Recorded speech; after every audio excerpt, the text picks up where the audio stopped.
Welcome to the Tech Egg. Don't get scrambled. Enjoy the video. In this video, I will show you how to change your Hyundai Santa Fe key fob battery. First, you'll need a new CR2032 coin cell battery. These are widely available and inexpensive, often costing just a few dollars.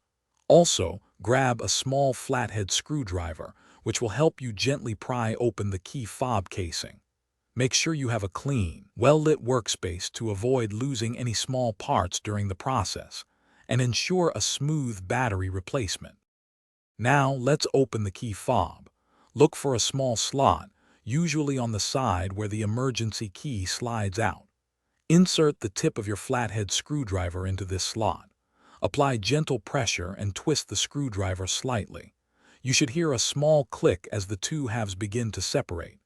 Be careful not to use too much force to avoid damaging the plastic casing. With the key fob open, you'll see the old battery. Take a moment to note its orientation, specifically which side is facing up. This is usually the positive side. Use your flathead screwdriver to gently pry out the old CR2032 battery. Now, insert the new CR2032 battery, ensuring the positive side, often marked with a plus sign, is facing upwards, just like the old one. Finally, it's time to reassemble your key fob. Carefully align the two halves of the casing and press them firmly together until you hear a click, indicating they are securely fastened.